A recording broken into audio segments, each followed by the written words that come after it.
military, we would pride ourselves on what we call the one match fire. In other words, the first time you light it, it should go. If it doesn't, then you're a loser.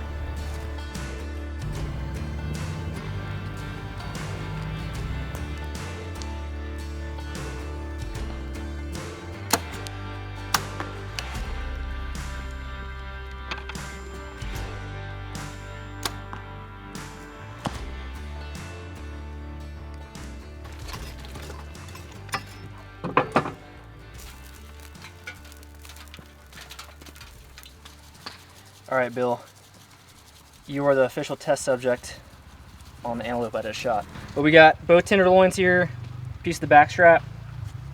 A lot of people say that antelope is not good, but I've also heard people that I trust say it's really good, so we're about to find out.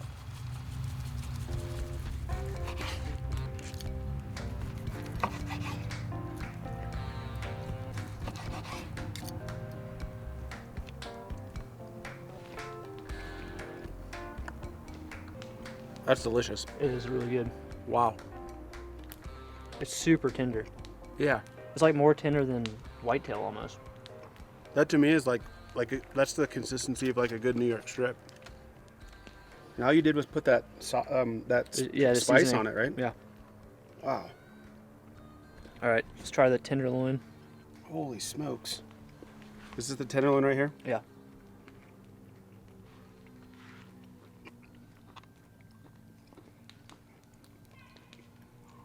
Different taste. A little chewier. It's surprisingly, it's chewier than the backstrap. Yeah. But that backstrap's phenomenal. It is really good. Wow. I did not think it was going to be that good. It was really good. All right, antelope. Let's do it. Antelope is delicious. I don't know what all you crazy people are talking about that it's not good. Bill is the founder of Spartan Forge. We've known each other for probably 2 years. Yeah. And you also served in the military for a long time. You just retired Last a year year. ago. Mm-hmm. In 15 seconds, what did you do in the military? Well, I was attached to JSOC in a program that the Army runs, and I was doing targeting and military intelligence and forensic work for JSOC. Part of a task force called Task Force 7 in Afghanistan, and then a couple other task force like Raptor in Iraq. Mostly doing like targeting and forensics, that type of stuff. Gotcha. Media, computer forensics. First elk hunt. Elk hunt. So we applied as a party in Montana, drew the tag together. My first time hunting in Montana, Bill's first ever elk hunt with a bow. Mm-hmm. So it's gonna be fun. Also gonna be trying out and putting to work some of the new Spartan Forge features. Yep, we got a couple out here that we'll be testing. One is our LiDAR layer, which for Montana, Montana's not one of the better states. We've got about 50% coverage of 1 meter LiDAR, which basically means if there's in a 1 meter spot, if there's a change of elevation, you should be able to see in the application. And the other one is Blue Force Tracker, which we should be releasing here in the next day or two, or it'll be released by the time this video is out.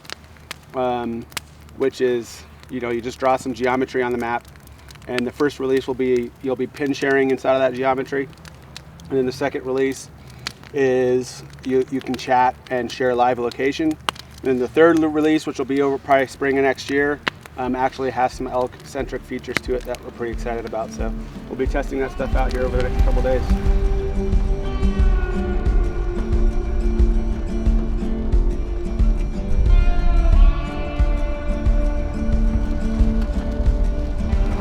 As y'all can see, this front came through. Pretty much rained all night last night, and it's continued. We're just kind of riding around right now, glassing a little bit, but I really just want to kind of get a feel for like the access points to get into this public. There's a few block management areas that I want to go ahead and go sign into, type 1 areas, and that'll get us access to some kind of roadless areas on the public. But if the rain lights up a little bit, we might hike in later this afternoon, but I think it's going to be pretty much a washout all day.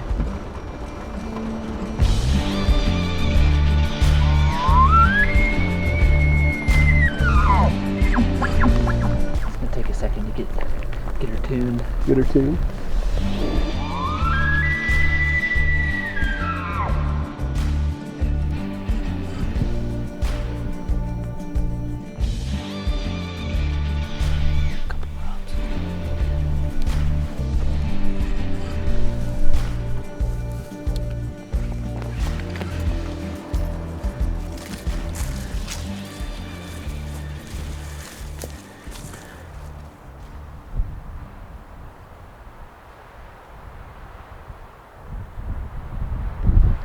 Got an update finally. Ended up going back to the spot that we hunted yesterday afternoon. Hiked all the way up to the top.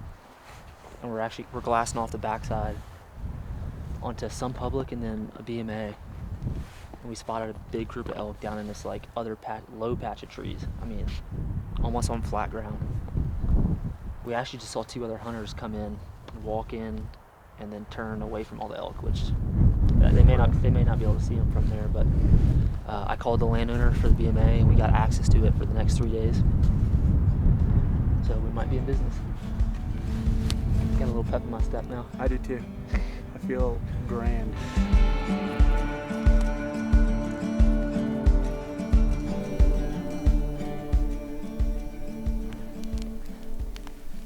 Dear Lord, thank you for this day. Just thank you for another adventure. Thank you for these friends bringing us together. Lord, I just pray that we just treat your creation with respect. I pray that we're just in awe by it. I pray that you keep us safe, and I pray that you bring us success. I pray these things in your name. Amen. Amen. Nothing better than a warm fire and good friends. I didn't mean for my voice to cut out. But it did. I hope you get that on video. Nothing better than warm fire, good friends. I love you guys.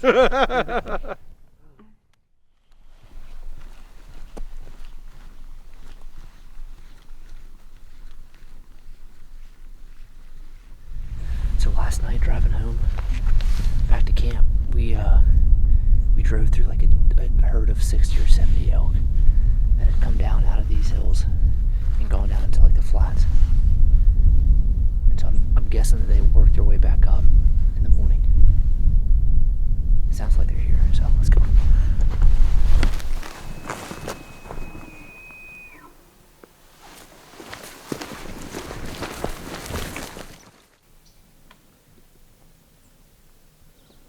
Drew, that bull is looking over here at you. There's 2 bulls over there.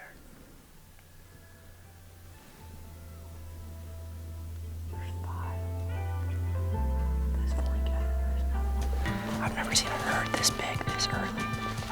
It's September 6th.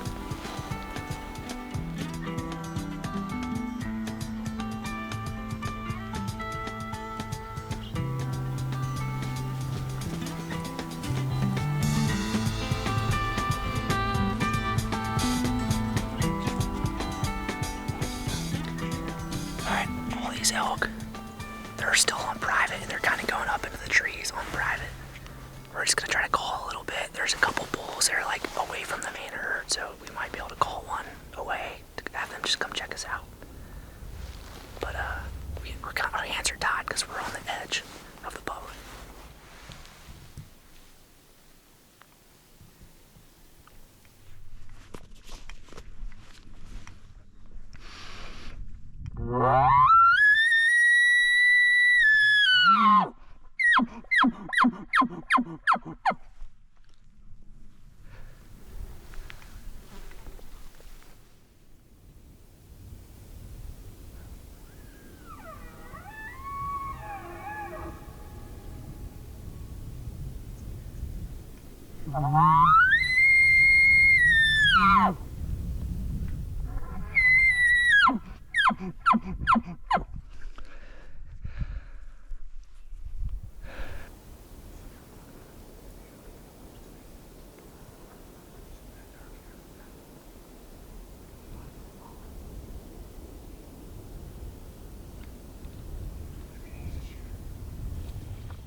That was a heck of a morning.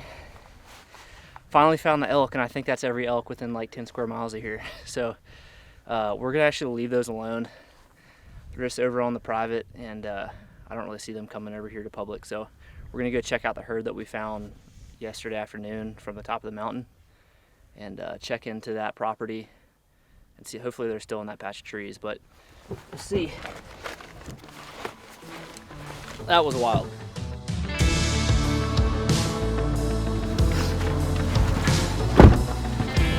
Good to go.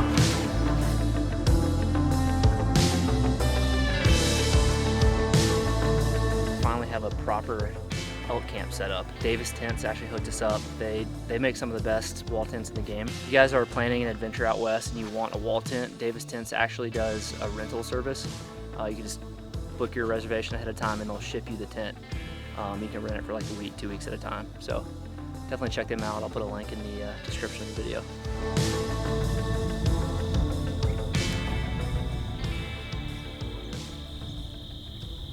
This can be a difficult play though, because they're already out of the timber. Well, let's look at the... And we also have, so a little update here. We just moved camp to this piece of property, set up the tent, and we just had 2 hunters walk by, and they have like 4 other guys with them.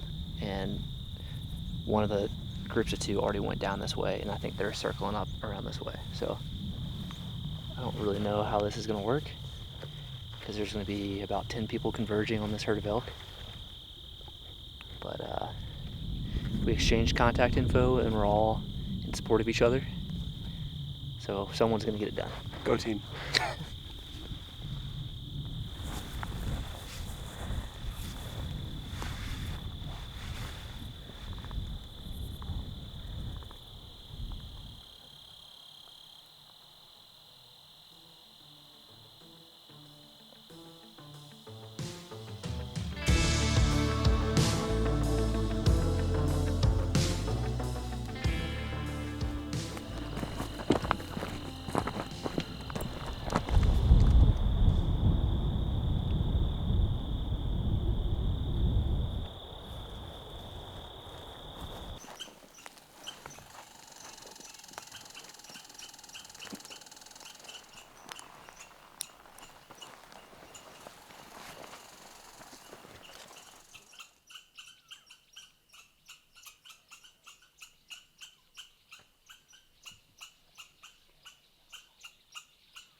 It's the closest we've been.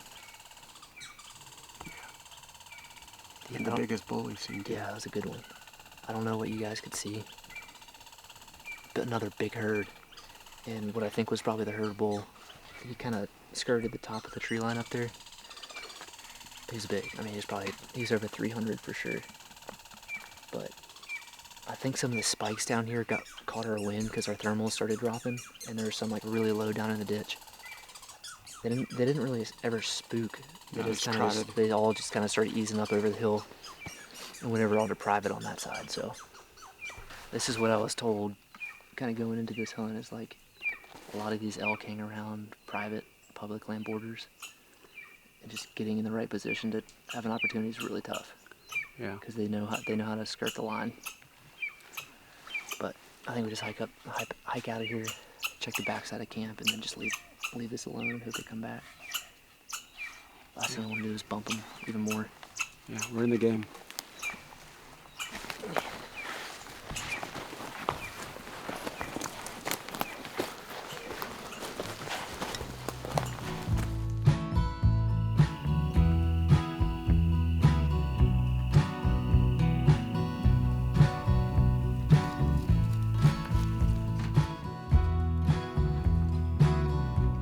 Wall tent, space camp is the move.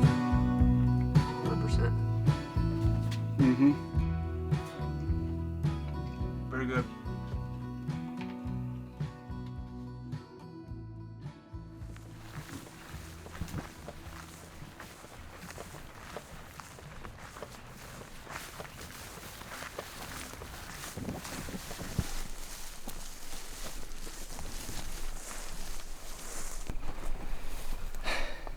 They're all making their journey back from that alfalfa field down there. There's literally probably like a half-mile long train of elk coming back up the hill. Holy shit.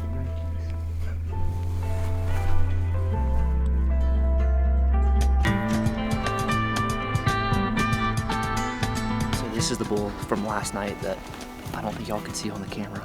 We had him probably at like 200 yards or something like that, Yep. Maybe 250. And they're all still working their way out of that bottom. Only problem is this ditch right here is the property line. We're really at the tree line on the other side of the ditch. And so far, all the elk that have come up have been over on private property.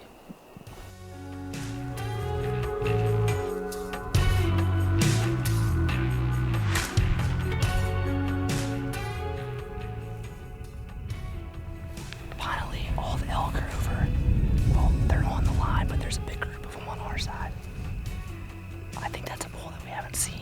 No, he's another really good. These are very nice bulls.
shot and hit him back. Yeah.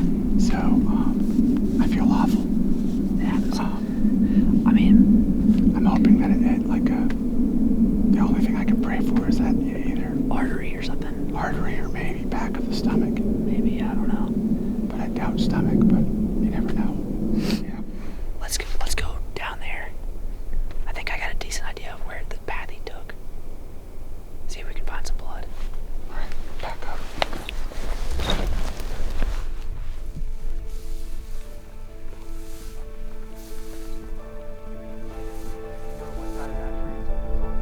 I want to say this. Here's matted down grass right here.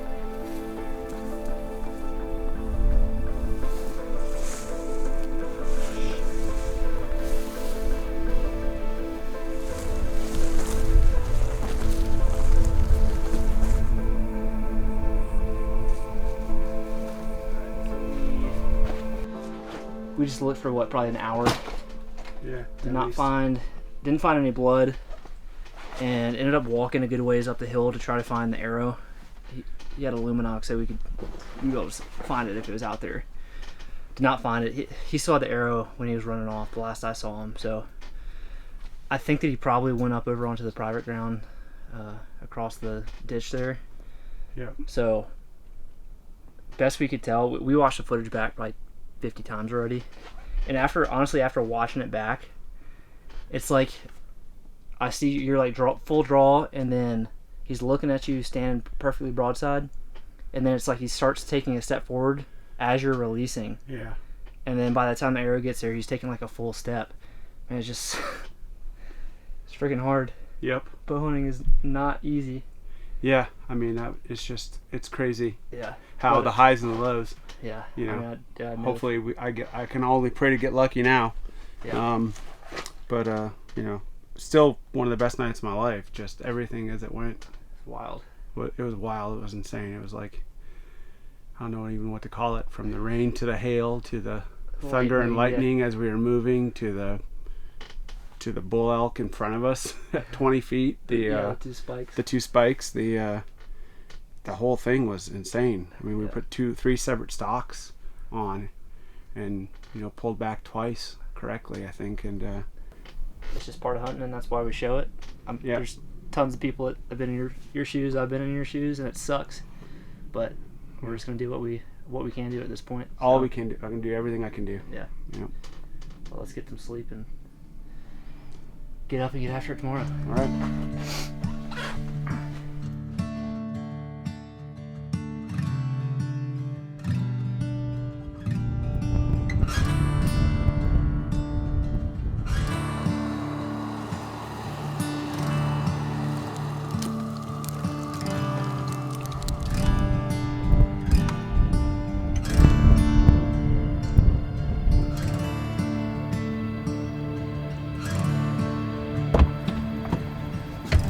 Sweet.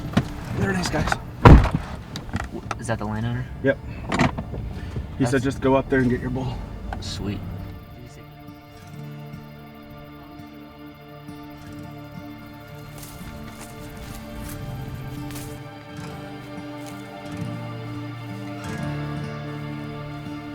Why don't we just do like a search grid? Let's just go ahead and split up. Why don't you all just work your way that way? I don't think it's more than 100 yards of an area that he probably went in. Okay.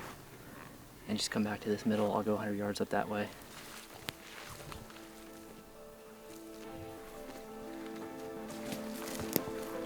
You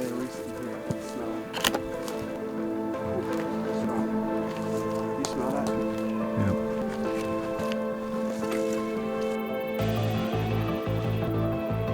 I think I said it last night on the camera, but this is kind of the high and low of hunting. Yesterday could have easily been one of the best days, of my hunting career, or of my life at least. We have not found him today, so going from that high to I think an opposite low, on the spectrum is about where I'm at right now. But this is hunting, I guess. It is hunting, so I'm still gonna sit and watch tonight, and maybe I'll see him running around and fine, and in that case I'm gonna hunt him and keep trying to get after him. But if I don't, I'm going to, keep searching until I'm out of options. So, yeah, that's what it is. So I think it's important to show this type of stuff because obviously we all want to see the glory, but I think to put everything into context, we got to see the gory.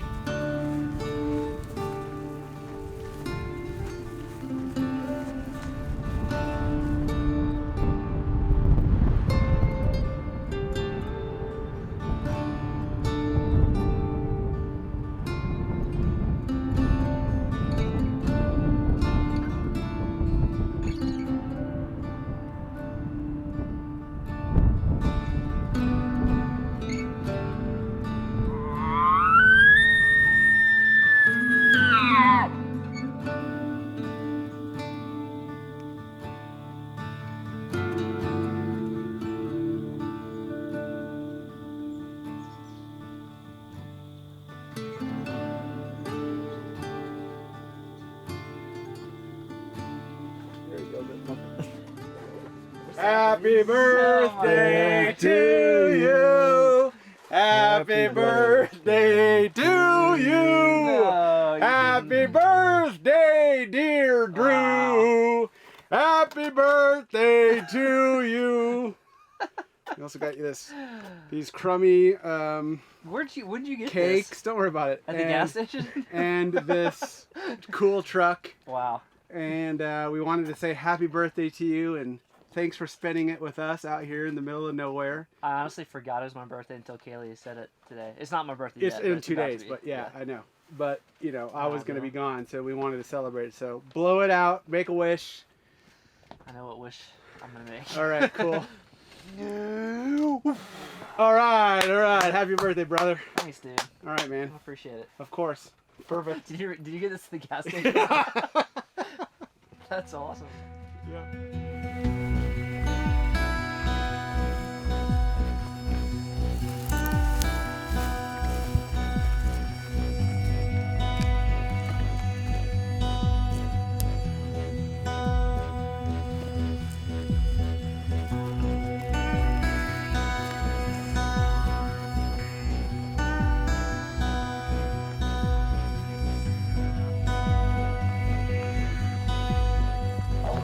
Cows. I think there's 2 or 3 bulls in there.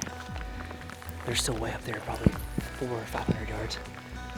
Across down the ditch, what we've been hunting every day, we got a tree line that runs this ridge all the way to the elk. So we're just gonna stay on the low side and just use the trees as cover, get as close as we can.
couldn't ask for a better group of guys.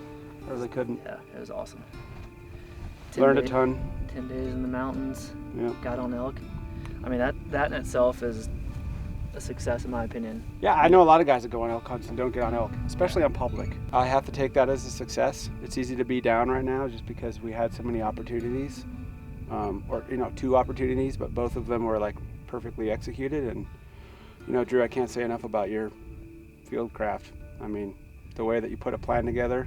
I'm not BSing. I mean, a lot of times I thought I saw a plan pretty clearly, and then you would say something that was totally different and was correct both times, because both times we got in really tight. And I mean, I have so much to learn. I would not ever claim to be even proficient. Well, you don't have to. Yet. I will. But it's just like the wind is so different in the mountains like this, and like knowing when to push and when not to push, knowing like how to keep ridges between you and eyeballs. Yep. It's like that's something that you only learn through experience, and I think we just got 10 days of awesome experience. So yeah, I mean, just amazing.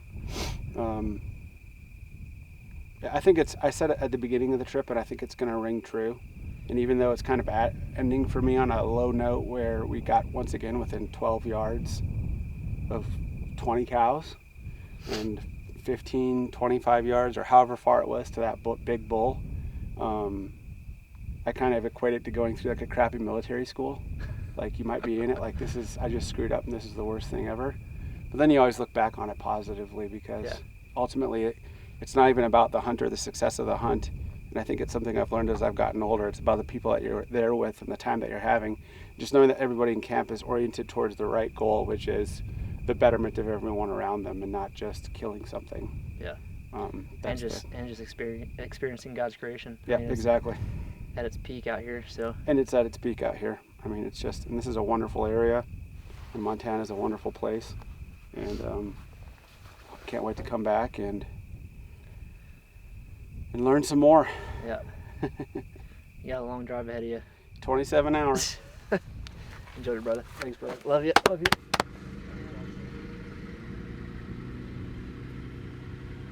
I feel like at least for my hunt, my first elk hunt, it felt the same way. It was like I had so many opportunities that I was so close and it just didn't happen. And I feel like for your first hunt, you're just not supposed to kill one. You have to like kind of go through the grind, cut your teeth, and then like make that sacrifice, and then the next year it's gonna happen. So this is the first of many hunts with Bill. He's for sure the smartest person I've ever met in my life. It doesn't come out on camera, like you have to get into deep conversations with him, but he is like an unbelievable person. His perspective on faith and Christianity and the Bible is like something that you've never heard before. So hopefully we'll get some of that out of him in the podcast, kind of recapping this hunt, but it's gonna be a tough 24-hour drive home.